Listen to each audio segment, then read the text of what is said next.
Welcome back. Yesterday we built our compost pile. I just want to give a quick recap. We reused all of the same parts.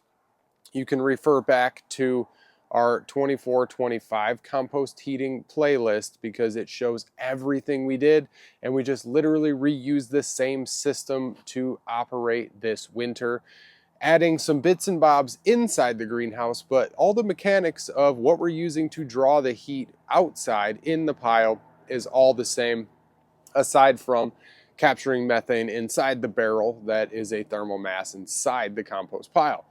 Yes, that's a mouthful. So when you're building compost, it generally, no matter what, should come up and start rising in temperature within 24 to 48. So 1 to 3 days, you should see an increase in temperature.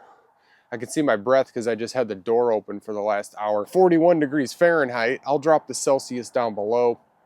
We're going to run out, check on the temps on our compost, and then I'm coming back in here to talk about everything we've got going on as far as mechanics of moving and flowing the heat into our greenhouse. If that sounds interesting, please consider subscribing. Let's get right into this. 41's not that cold, but it's been misty and overcast. No sun, no nothing, no solar power, even though we've got solar running. So what is that? It's about 73 on there. Try and get in here. Sitting about 73. It's 30 some degrees over the temperature of the ambient temperature outside right now, which is darn good because I was worried about the cold temps coming in. So we've got a rainy day coming up tomorrow. I'm actually relying on that to soak the pile in even more. The more moisture we have, the better off we are. You can see that our pile outside is level with the greenhouse. Generally, you would want it lower to have a natural thermophilic draw, which is just the natural flow of heat up and cool down. So we could draw hot water up and cold water back down. We're just not set up for that. I don't have enough in me to do that. It's a lot of digging, that's a lot of work, and I don't want to have to use a tractor and excavate a huge hole. Maybe sometime in the future I'll have a dedicated compost pit where I can have all the mechanics in place for a permanent use system, but for now we're just doing what we can with what we've got.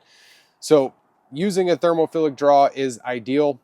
We're using solar power to combat moving the heat, so we're moving it for free with solar energy, one-time investments only, and they last for quite some time.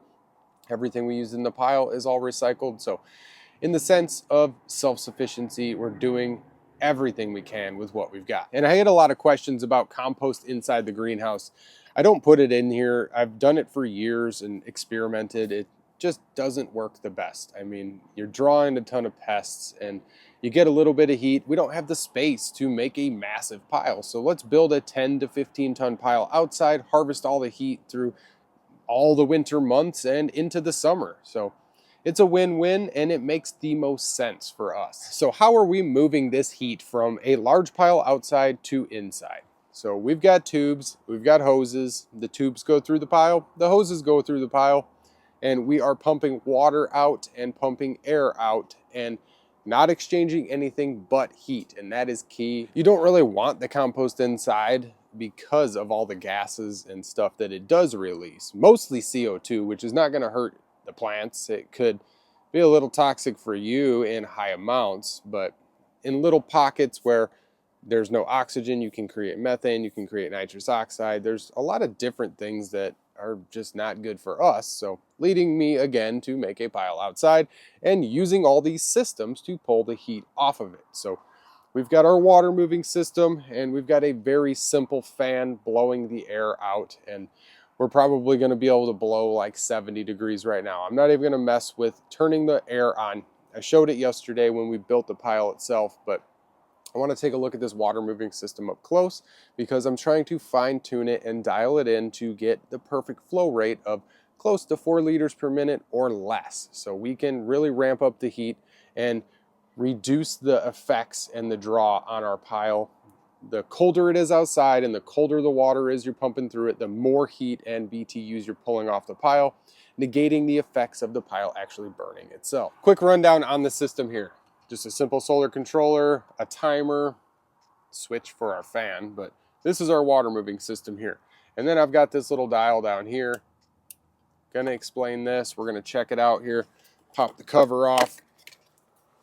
So we've got a large 100 amp hour battery to bank on this water moving system, so we can run it every 15 minutes. It's kind of chubbed up, but I'm going to set these for every 15 minutes. We're not going to run it fully until maybe a couple days to a week in because of the cold temperatures we're seeing right now. So let's go ahead and see what I'm talking about.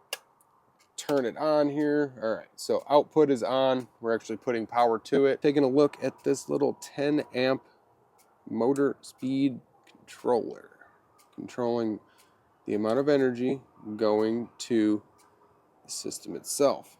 So simple enough. When I turn it all the way up, and then I can turn it down to basically nothing.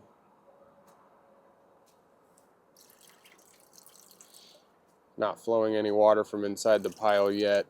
And I really don't want to run it too long, because I just want this pile to build its temperature before we start drawing the heat from the air and then the water moving system itself. So I wanted to come out and give a rundown on day one here, 24 hours after we built this, 25 or something like that. So one day later, we've got all of these systems in place, locked and loaded, ready to rock and roll. So once we've got a good sustainable burn going, we're going to be able to kick these on and operate these systems flawlessly with very cloudy days like this. I mean, we could have a month at a time where we don't see the sun fully. So any amount of energy we can pull into the system and be able to turn into BTUs in this greenhouse for free, that is a win in my book. So before the video gets too long, I'm gonna let you guys go, and I will see you on day 2, 3, and probably 5 or 7. So look out for the next compost heating videos as we get this thing rolling.